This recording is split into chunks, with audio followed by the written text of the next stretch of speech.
What's good, everyone? Welcome back. Today is... what day is it? God damn it. Today is Wednesday, September 25th. It's day 15 sober for me. Didn't think I would make it there for a second, but we are here. I feel like I have a lot of info to share this time that I think can be helpful for anyone else who's trying to quit, weed, alcohol, nicotine, whatever. I'm feeling good and proud of myself that I've stuck to sobriety. And I think I really would have felt defeated if I did smoke. But I'm not going to sit here and tell everyone watching this that it's been easy, because it really hasn't. Day 15, I thought I would feel much better, but I'm still struggling a little bit, and that's okay. Because if anyone else is still kind of feeling a bit shit on day 15, I want you guys to feel like that's normal, and just to keep holding on and keep going. So yeah, I'm just going to be really brutally honest, not sugarcoat it. But I will say there's been some great moments. Like, there's been some really happy moments, and there's been some real moments of clarity. I just think it's a mindset shift. So I'll talk more about that later. Feeling way more stable than I have in a while, which I think is good. Leaving off from my last video, day 7, a lot of feelings of frustration. It did kind of feel like it was still the peak of my withdrawal symptoms. I think withdrawing from something, things that you worry about, they start to become bigger fixations as you're withdrawing. So if I'm just being so transparent with y'all, like, I'm 29. I want to get married. I want to have a family. That is my goal. I just feel like that is my calling. I've always wanted to have kids. Something I think about a lot nowadays. I'll see people getting engaged or like having kids, and it kind of just makes me, I hate to say it, but like it makes me a little sad, because I'm just like, I want that too, I want to be happy for the people around me that are having these beautiful life events. I don't want to like feel sad about it. So I think I'm just trying to work through that, because I am happy for them, It's just more like I want that too. Oh, look at us. We're in love and happy and not dead inside. Get fucked, both of you. I have a hard time moving on from past situations with men. Even if it was something short or whatever, I think I just still sometimes hang on to those things I had in the past, and I just fixate. And so, for instance, the person that I'm doing this with has literally moved on. And for some reason, it keeps popping up in my head. I don't know if anyone can relate to this, where it's like, there is no shot, there's no chance that you are going to be getting back with that person. Like, logically, this. But it's just like, my feelings almost feel like they have a mind of their own. And I keep thinking about it. And so that's been really tough for me to come to terms with. And I want to like check that person's social media, or I'm seeing if that person viewed my story. And it gets to the point where it's like a little sick. You realize what you're doing, and you're like, why am I consistently checking for this? This is not really healthy. And so I just think the fixation has gotten even worse, because normally I smoke weed and I kind of forget about it, and I just don't worry about it too much. If anyone's going through that, I think my advice with that is, at the end of the day, if someone does view your story, it really doesn't mean anything. Did they reach out to you? No. Did they text you and say they want you back? No. Did they knock on your door and want to talk? No. They're just viewing your story. They're just checking in on you because they're just kind of curious, but it doesn't change anything. So I think it's reminding yourself that even if someone did view your story or whatever, it doesn't matter, because at the end of the day, they still didn't contact you. So I think if you're trying to get over someone, and like I said, they've moved on, or you guys are just not in contact, and it's like, that's for the best, then just leave it at that. Stop checking, I would say, their social media. Just don't do it to yourself, because literally you're just going to cause yourself more inner turmoil, like I have been. So, but yeah, thanks for listening to my little vent sesh there. I'm just hoping by just raw honesty, someone can relate to this, because sometimes I feel a little crazy. So that's kind of why I'm saying all this, because if anyone else can relate to these types of fixations, then I think it's worth me having said something. So that was day 7. Day 8 was the first night where I didn't sweat like through my sheets or like keep waking up throughout the night. Day 8, I was able to sleep throughout the entire night, no problem. So yeah, I had a great night's sleep day 7 into day 8. I slept like a freaking rock. It was amazing.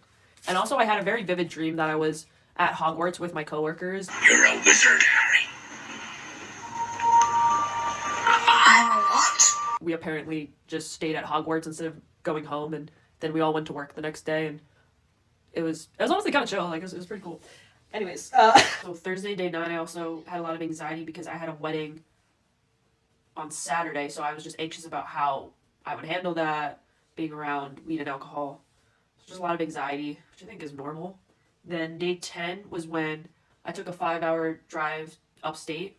And so that was like kind of rough because one of my good friends, she smokes weed. We used to smoke weed actually quite a lot together because that is the homie. And so she has like a THC pen, like a weed pen. And she was kind of hitting it throughout the car ride. Bruh. I can't tell you how badly I wanted to hit that.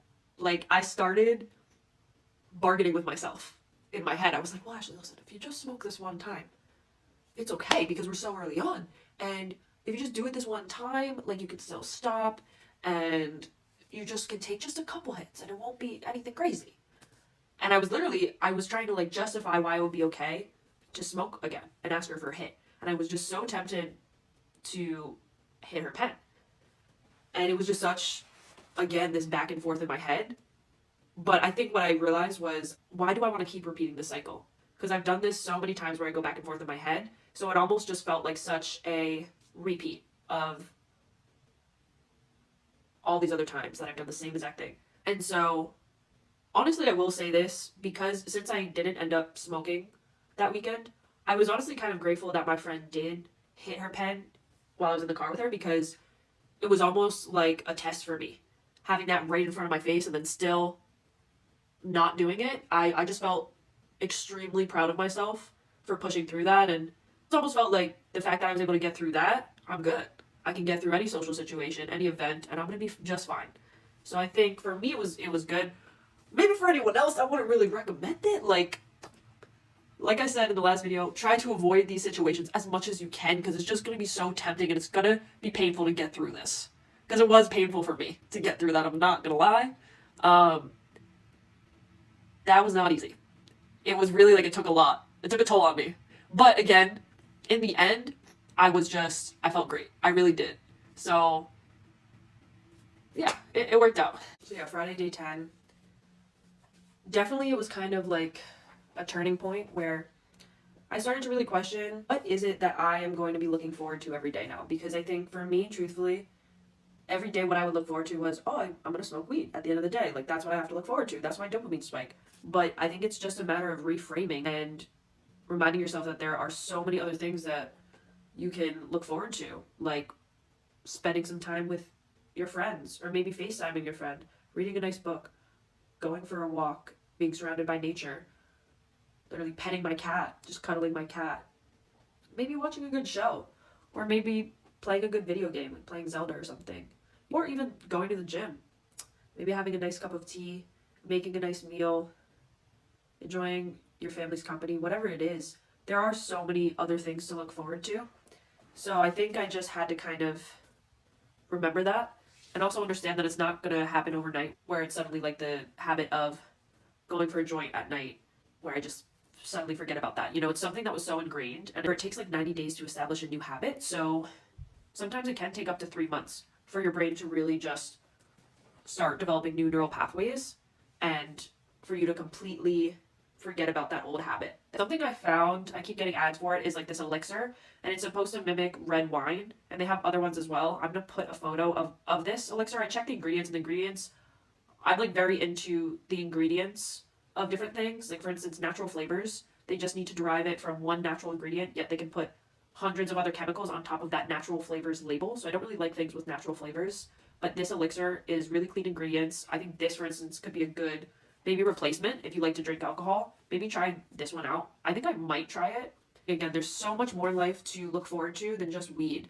And again, it's like, why would you want to rely on literally just a substance to make you happy? I just think that's literally taking your power away from yourself completely. And you're just putting all your power into this substance, and it's now controlling your life. You're putting all this energy into something, and the more energy you put into something, the more control it has over you. So I'm just excited to finally just feel like free of this control. Because I just feel like I've been controlled by this substance for essentially a decade of my life. And I'm just sick of allowing other things to have this level of control over me. And that even goes as far as just like I said, my fixation on other people.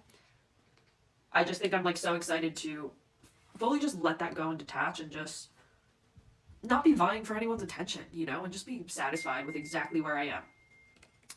So Saturday, day 11 was the wedding day.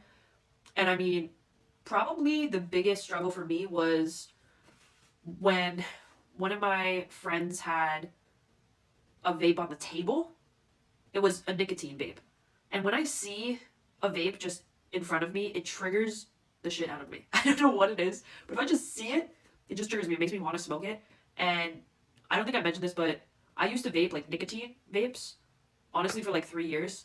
So it took a while for me to quit that. It was probably one of the hardest things I've ever had to do in my life is quit nicotine. It's obviously addictive. It's extremely hard to quit. And so when I see it to this day, it still like makes me want to smoke it. So I was so tempted because sometimes even like my friends will have one and I'll just like hit it here and there.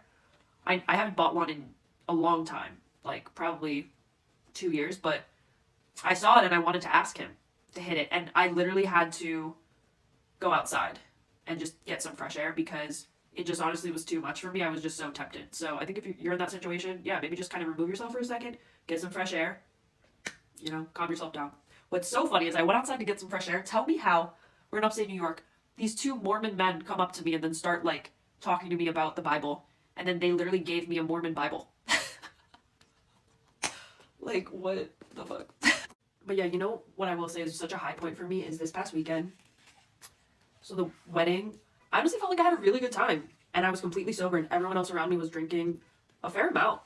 And I realized that like everyone else was getting a fair amount of drinks. But honestly, I really don't think them having those drinks really was making them have a better time than I was. Like I was chilling. So I think that was such a cool realization is that I used to think, oh, like if I drink, I'm definitely gonna have a better time.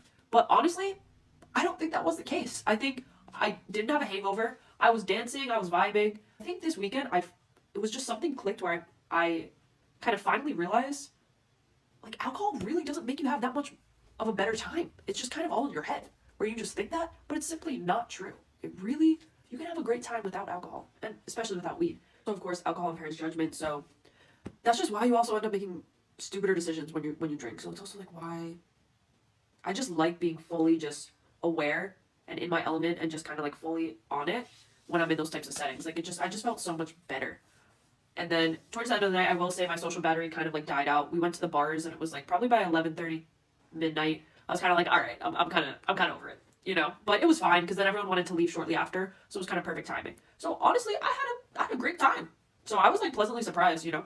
And then the next day, day 12, what was cool is like one of my good friends, Justine, she was like asking me how I was doing because she knows that I'm trying to go sober. And I can't tell you how much I appreciated that she, you know, took the time to just check in on me. And we had a really beautiful conversation. And she's just such an attentive friend and so caring. And I think this past weekend, it just reminded me that I just have people in my life that are just such genuine and kind people that are here to support me, which was amazing. So then to wrap it up, day 11, day 12, I had a really good talk with my friend and I kind of just opened up how I was just struggling with, I think for a long portion of my life, I've struggled with feeling happy. I have a lot of things I should be grateful for. I have a family that loves me, sisters that love me. I have a home that I love. I have a good job. So I think I've struggled with like, why don't I feel happy then? But I do think part of it is like, I haven't been happy with myself with the actions I've been taking with smoking weed every day and just not really living up to my full potential. So I do feel like that's a big part of what has been holding me back and from feeling true joy and happiness. Because I just think I just wasn't proud of myself and I wasn't really happy with myself and again the choices I have been making. So I do think that this is a huge step. And I also just think happiness really is a mindset. I think you do have to choose to be happy every single day. And it's like if you say you're not happy, you're not happy. If you say things are hard, things are hard. If you say I'm alone, you're alone, you know, versus if you say I'm abundant, you are abundant. If you say abundance is all around me, abundance is all around me. If you say there's love all around me and I have loving friends and family who are constantly there for me, then that's true. So at this point, I choose to be happy and I choose to live my life in abundance. I think that's like a big realization I've come to. It's all about your mindset and you can play victim, but yeah, I think you can also choose to focus on all the things you have to be grateful for and all the positives that you have going on in your life versus all the negatives. Because I really just think focusing on the negatives breeds more negative. So yeah, I guess just the last couple days, day 11, 12, 13, it's just been a lot of emotions. It really has. I'm not going to necessarily say it's been easy, but I know it's worth it again. And we're on day 15. And today I just feel like I had a really productive day at work. I had a beautiful conversation with my sister. I feel like I've been more connected with her, and we've just been able to communicate a lot better with each other. I just feel like our relationship is as strong as it's ever been, and I'm so grateful for that. And I'm going to be seeing both my sisters to celebrate my birthday on Friday. So there's just really exciting things going on. My older sister has also just bought a house and is moving to the same town that I'm in. So everything really is starting to fall into place, and I really just have so many things to be grateful for. So I really think that I've gotten past the worst of this now at day 15, and I think every day just seems to be getting better. So I just have a lot of hope, really. And for anyone watching this, I would just say, keep pushing, stay locked. It's going to get better. It really is. And I know maybe that's cliche, but it is going to get better. It truly is. And I see the benefits already. I do. There's going to be hard times. There just simply is. It's ebbs and flows of life. It's just part of it. So don't think you're crazy if you're experiencing some low lows. That's okay. Because I've experienced the same thing. I'm really excited to update you guys. I'm going to update you guys at the 3-week mark. And I do feel like there's going to be a lot of positive change at that point. I really do. And again, just remember that it really does take 3 months to establish new habits. So it's going to take time. It's again not going to be in one day. It's going to be different. But I really today, day 15, I just feel a new sense of hope. I feel like there are so many things happening in my life that are positive at this point. And the biggest change is I just have this new level of confidence. I feel like this was the last step in being able to fully accept and love myself. Weed just felt like the final thing that was holding me back because I've gone to therapy for over 5 years. I've changed a lot within those 5 years, and I've really grown so much and evolved already. And so there's so much that I've been able to work through. And I really just think weed was kind of that final straw, I guess, that final hindrance in my life. And so now that is gone, I just feel such a sense of relief and freedom. Nothing's really holding me back anymore. And it really has brought in so much more confidence in myself and self-assuredness and just, yeah, I've said it before, just pride in myself. And it's a really good feeling. And I just feel like I look at myself now and I'm like, I'd want to date me. I'd want to be my friend. I like who I am. And I'd want to hang out with myself. If I had a freaking clone or something, I'd want to chill with her. And so that's nice to feel that way. Because I don't think I really fully felt that way when I was smoking that often. It was literally I just feel like weed, for some people, at least for me, literally made me a different person. I'm extroverted. I love people. I love being social. And when I smoked, I wouldn't want to talk to people. I was introverted. I couldn't even have conversations. I just was not confident. I would doubt everything I said and did. I would even doubt things I would post on social media and be like, oh, that's cringe. That's embarrassing. Why did I post that? I would just doubt myself so much. And it's that's not me. That's literally not me. So I just feel like without weed, I'm actually fully myself now, and I can really just step into my power. So that's just the biggest benefit I have noticed. Yeah, taking my power back, and your confidence, I think at this point is going to be at an all-time high. I think you will really notice a difference at the 2-week mark. So keep that in mind. I'm here for you. I love you. You're amazing. You're going to push past this, and I'm proud of you. I really am. So anyone watching this, last thing I want to leave you with is make this decision for yourself, not based on what anyone else thinks or what anyone else tells you should do. You need to make this decision for yourself and stop going to other people for advice on, should I quit? What do you think I should do? Because I noticed I would even do that. I felt like I needed to get confirmation from other people, but I just want to tell you, you know deep down what you need to do. You know what the right answer is. You do know deep down what's best for you. So just get that answer from within, know from within what's best for you, and don't seek approval from anyone else other than yourself. Because I think by you making this decision for yourself, as opposed to what anyone else tells you, that's how you stick to it. And you don't falter. So don't falter. I believe in you. 2024 is the year you're going to change your life. And I want you to look back on 2024, not with regret, but with pride. Let's do this shit now. Let's not wait until 2025. Let's do this now to really push our lives forward. So I love you all so much. Always here for you. And I'm going to keep posting more videos. So I really appreciate if you subscribe. That would mean so much. And shoot me a like, shoot me a comment. Want to keep posting these, so that obviously just continues to motivate me to want to keep doing this. And again, thank you everyone who's reached out to me. You guys are all literally so amazing. Stay tuned. I'm going to keep posting. But yeah, I love y'all. Have a good night.